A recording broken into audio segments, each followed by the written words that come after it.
Hello दोस्तों, स्वागत है आप सभी लोगों का एक बार फिर से कोई न्यू क्लास में। तो दोस्तों आप सभी लोगों को तो पता ही है कि हम लोग सीटीईटी के प्रीवियस ईयर के जो क्वेश्चन पेपर हैं उनको सॉल्व कर रहे हैं। क्योंकि दोस्तों ये जो क्वेश्चन है ना, MP TET, super TET, UP TET या जितने भी शिक्षक भर्ती जुड़े एग्जाम्स है ना, उनमें दोस्तों बिल्कुल रिपीट होते हैं, काफ़ी ज़्यादा ट्रेंड करते हैं। चलिए दोस्तों क्लास को स्टार्ट कर लेते हैं बिना देर किए। गाइज आज हम लोग क्या है 2021-2022 को सीटीईटी का जो पेपर हुआ है 2022 21 जनवरी के पेपर के जो एनवायरनमेंट के कुछ क्वेश्चन हैं उनको सॉल्व करने वाले, उन पर डिस्कस करने वाले हैं। तो जिन्होंने भी चैनल को सब्सक्राइब नहीं किया प्लीज़ चैनल को सब्सक्राइब कर लो, और साथ ही में टेलीग्राम के चैनल से भी ज्वाइन हो सकती है, डिस्क्रिप्शन में लिंक मिल जाएगा। तो देख लेंगे पहला क्वेश्चन, देख लेंगे आज क्लास का। हमारे देश के किस एक भाग के अधिकांश व्यक्ति अपने घरों के आंगन में टेपियोका और नारियल उगाते हैं और इनका उपयोग करके स्वादिष्ट भोजन तैयार करते हैं। देखिएगा दोस्तों, क्या ये जो क्वेश्चन है जरूर नहीं है कि यही क्वेश्चन है, इससे रिलेटेड क्वेश्चन भी आ सकता है। जैसे कि अभी एक क्वेश्चन आया था टेपियोका का दूसरा नाम क्या है, तो उसका दूसरा नाम क्या है, कप्पा है, याद रखना। तो हमारे देश के किस एक भाग के अधिकांश व्यक्ति अपने घरों के आंगन में टेपियोका और नारियल उगाते हैं और इनका उपयोग करके स्वादिष्ट भोजन तैयार करते हैं। दोस्तों केरल के लोग। कहाँ के लोग? केरल के लोग। इसका सही उत्तर बिल्कुल हो जाएगा। मुख्य व्यंजन ऐसा भी पूछ सकते हैं कि टेपियोका कहाँ का मुख्य व्यंजन है, तो केरल का ही है। अब केरल से रिलेटेड कुछ इंपॉर्टेंट क्वेश्चन कर लेते हैं। पेरियर नेशनल पार्क कहाँ पर है दोस्तों? केरल में ही है, ठीक है ना, इंपॉर्टेंट है। चलिए आगे देख लेते हैं, नेक्स्ट क्वेश्चन को देखेंगे। पक्षियों की उस प्रजाति का क्या नाम है जिसमें नर पक्षी अनेक सुंदर घोंसले बनाते हैं और मादा पक्षी उनमें से केवल एक घोंसला चुनते हैं और उसमें अंडे देते हैं? तो दोस्तों देखिएगा क्या होता है, जो बीबर पक्षी रहता है ना, बीबर जो मादा रहती है ना, वह नर पक्षी रहता है ना बीबर, वह घोंसला बनाता है सुंदर से सुंदर, और जो मादा रहती है ना उसी को उससे चुनती है। तो दोस्तों इसका राइट आंसर ऑप्शन नंबर 4 हो जाएगा। अब बात कर लेते हैं कलचड़ी की। दोस्तों जो कलचड़ी रहती है ना, पत्थरों के बीच घोंसला बनाती है और इसके ऊपर क्या टहनी है, इसके घोंसले में जड़ें, ऊन, रुई बिछा होता है, ठीक है ना, ये सभी। दार्जिन चिड़िया की बात कर लेते हैं। इसको टेलर बर्ड भी कहा जाता है। क्यों कहा जाता है? क्योंकि यह अपनी नुकीली चोंच से पत्तों में छेद करके सी करके घोंसला बनाती है। चलिए नेक्स्ट क्वेश्चन को देख लेंगे।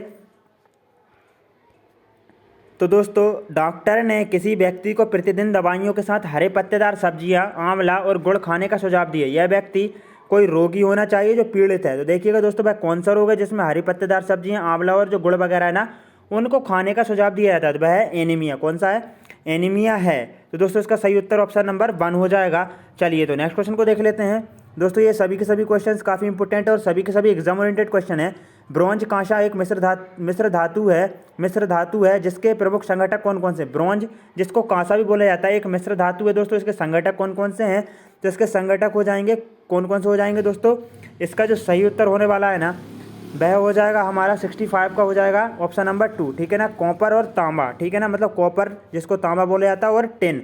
कई बच्चे पता है क्या बोल रहे थे कि ये वाला होगा, लेकिन ये गलत है दोस्तों। ऑफिशियल आंसर की के अकॉर्डिंग देख रहे हैं हम लोग, तो इसका सही उत्तर ऑप्शन नंबर 2 हो जाएगा। नेक्स्ट क्वेश्चन को देख लेंगे। दुनिया में प्रसिद्ध पश्मीना के बारे में नीचे दिए गए कथनों पर विचार कीजिए, ठीक है ना। पश्मीना शॉल से रिलेटेड बिल्कुल क्वेश्चन आते हैं, कई बार आ चुका है। ऑप्शन देख लेंगे। एक पश्मीना शॉल में 6 स्वेटरों के बराबर गर्मी होती है, बिल्कुल सही बात है। कोमल पश्मीना पहाड़ी बकरियों के एक खास नस्ल से एकत्रित किया जाता है जो 5000 मीटर ऊंचे पहाड़ों पर रहती है, ये भी सही है। अत्यधिक सर्दी से बचने के लिए बकरियों के शरीर पर गर्म बालों की एक परत उग जाती है, ये भी सही है। तो दोस्तों ए, बी और सी बिल्कुल सही है। अब डी को देखना है।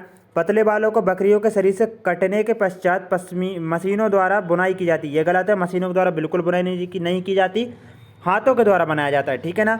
तो इसका सही उत्तर हो जाएगा ए, बी, सी, मतलब कि ऑप्शन नंबर 4 हो जाएगा। चलिए तो नेक्स्ट क्वेश्चन को देख लेंगे दोस्तों। हमारा नेक्स्ट क्वेश्चन कौन सा है यहाँ पर दोस्तों? नेक्स्ट क्वेश्चन हो जाएगा किस वर्ष भुज जो कि गुजरात में है में भूकंप आया था जिसमें कम से कम 1000 लोगों की मृत्यु हो गई थी? तो दोस्तों किस वर्ष में आया था? यह आया था 2001 में। कब आया था दोस्तों? 2001 में आया था। अब दोस्तों एक क्वेश्चन मैं आप सभी लोगों से पूछ लेता हूँ, गिर नेशनल पार्क कहाँ पर है? चलिए मैं ही बता देता हूँ, गुजरात में, ठीक है ना। बसंतर नेशनल पार्क कहाँ पर है? ये भी गुजरात में ही। ब्लैक बुक नेशनल पार्क कहाँ पर है? गुजरात में। दोस्तों हम लोगों ने एक क्वेश्चन से लगभग 3 क्वेश्चन और कर लिए। चलिए नेक्स्ट क्वेश्चन को देख लेंगे। तो दोस्तों नेक्स्ट क्वेश्चन है, हमारे देश के किस राज्य केंद्र शासित प्रदेश की सीमा समुद्र तट अरब सागर से लगती है? ठीक है ना, यहाँ पर अरब सागर की बात हो रही है। देखिएगा दोस्तों, आंध्र प्रदेश जो है ना वह तो बंगाल की खाड़ी से लगता है, ठीक है ना। वहीं पर पश्चिम बंगाल भी, ठीक है ना, पुडुचेरी भी।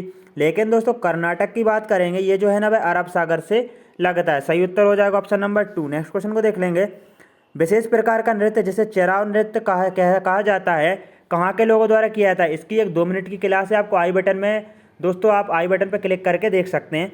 विशेष प्रकार का नृत्य जिसे चेराव कहते हैं वह कहाँ के लोगों का नृत्य है? तो दोस्तों वह मिजोरम के लोगों का है। कहाँ का है? मिजोरम के लोगों का हो जाएगा। उड़ीसा के बारे में थोड़ी सी बात करेंगे। भीतरकनिका नेशनल पार्क कहाँ पर है? उड़ीसा में है। वहीं पर बात कर लेंगे चिल्का अभ्यारण्य की, ठीक है ना। चिल्का के बारे में दोस्तों आपने सुना होगा। चिल्का अभ्यारण्य कहाँ पर है? तो ये उड़ीसा में ही है। ओडिसी, ठीक है ना। उड़ीसा का लोक नृत्य प्रमुख कौन सा है? तो ओडिसी है। कौन सा है? ओडिसी है। दोस्तों आप वहीं पर बात करते हैं झारखंड की, तो आपने देखा होगा कुडुक, ठीक है ना। कुडुक जो कि इस बार मतलब यह क्वेश्चन आया कहाँ की भाषा है? झारखंड की है। बिहू लोक नृत्य कहाँ का प्रमुख लोक नृत्य दोस्तों? तो वह बिहू कहाँ का है? तो असम का ही है। वहीं पर बात कर लेंगे दोस्तों कांजीरंगा नेशनल पार्क की, जहाँ पर दोस्तों एक सींग वाला गेंडा पाया जाता है। कहाँ पर है? असम में ही है। वहीं पर बात करेंगे मानस नेशनल पार्क की, तो यह कहाँ पर है? यह भी असम में ही। दोस्तों देखिएगा हमने एक क्वेश्चन से समथिंग 7 से 8 क्वेश्चन को कर लिया है। चलिए नेक्स्ट क्वेश्चन को देख लेंगे। तो दोस्तों नेक्स्ट क्वेश्चन है, उस महिला व्यायामी खिलाड़ी का क्या नाम है जिसने 12 वर्ष की आयु में वजन, बजा की जगह वजन कर लेना, मिसप्रिंट है, उठाने का अभ्यास आरंभ कर दिया, 130 kg तक का वजन उठाने में सफलता प्राप्त की तथा अंतर्राष्ट्रीय प्रतिस्पर्धा में 29 मेडल जीते? तो दोस्तों वह महिला कौन सी है? इसका सही उत्तर क्या हो जाएगा? ऑप्शन नंबर 4 हो जाएगा। कर्णम मल्लेश्वरी जी हैं, ठीक है ना। इसका सही उत्तर ऑप्शन नंबर 4 हो जाएगा। वहीं पर बात करते हैं सुनीता विलियम्स जी की, तो जो है ना दोस्तों, ये अंतरिक्ष से रिलेटेड है। किससे रिलेटेड है? अंतरिक्ष से रिलेटेड है। चलिए नेक्स्ट क्वेश्चन को देख लेंगे। दोस्तों नेक्स्ट क्वेश्चन है, मसालों का वह समूह जिसके प्रत्येक सदस्य को केरल में उगाया जाता है कौन सा है? ठीक है ना। मतलब यहाँ पर सीधे शब्दों में यह पूछा जा रहा है केरल में कौन कौन से मसालों को उगाया जाता है? तो इसका सही उत्तर हो जाएगा दोस्तों 75 का ऑप्शन नंबर 2 हो जाएगा, ठीक है ना। तेज पत्ता, काली मिर्च और इलायची। दोस्तों इलायची को जरूर याद रखना क्योंकि ये जरूर पूछा जाता है। केरल में दोस्तों ना तेज पत्ता, काली मिर्च और इलायची, ये जो है ना मसालों का समूह, इसको उगाया जाता है। दोस्तों एक क्वेश्चन मैं आप सभी लोगों से पूछ लेता हूँ, जो कॉफ़ी है उसका प्रमुख उत्पादन, सबसे ज़्यादा उत्पादन कहाँ पर होता है? ठीक है ना। तो दोस्तों और वहीं पर चाय का कहाँ पर होता है? चाय का तो असम में होता है। कॉफ़ी का कहाँ पर होता है? आपको कमेंट बॉक्स में बताना है क्योंकि दोस्तों इंपॉर्टेंट है, ठीक है ना ये वाला। नेक्स्ट क्वेश्चन देखेंगे, ईबीएस के संदर्भ में बच्चा अपने वातावरण को निम्न ढंग से देखता है। अब कहते उसे पृथक रूप में, पृथक का यहाँ पर मतलब हो जाता है अलग, ठीक है ना। एक अलग रूप में तो नहीं देखेगा, ठीक है ना दोस्तों। ये तो दोस्तों देखिएगा क्या पृथक आ जाए, केवल आ जाए, ठीक है ना, नेगेटिव टैग वर्ड से जाए और क्वेश्चन पॉइंट पे तो बिल्कुल ही वह तो होगा ही नहीं, तो ये वाला नहीं है, ठीक है। समग्र रूप में बिल्कुल यही हो जाएगा दोस्तों, बिल्कुल समग्र रूप में ही देखता है। क्योंकि दोस्तों और भी देख लेते हैं उसके साधारण रूप में। अब साधारण रूप में ये भी एक नेगेटिव टैग वर्ड से, ये भी नहीं है, ठीक है ना। साधारण रूप में थोड़ी देखेगा, उसके थीम के रूप में भी नहीं देखेगा। राइट आंसर हो जाएगा ऑप्शन नंबर 2। क्या हो जाएगा? ऑप्शन नंबर 2 हो जाएगा, मतलब कि समग्र रूप में। तो गाइज हम लोगों ने कुछ इंपोर्टेंट ईबीएस के क्वेश्चन को किया है जो कि आने वाले सीटेट एग्जाम या शिक्षक भर्ती जुड़े एग्जाम्स में रिपीट जरूर से होते हैं। जय हिंद दोस्तों, वंदे मातरम। मिलते हैं को नेक्स्ट क्लास में। जिन्होंने चैनल को सब्सक्राइब नहीं किया है प्लीज़ दोस्तों रिक्वेस्ट है चैनल को सब्सक्राइब जरूर से कर लें, यदि नहीं करेंगे तो आपको नोटिफिकेशन नहीं मिलेगा। जय हिंद दोस्तों, मिलते हैं को नेक्स्ट क्लास में।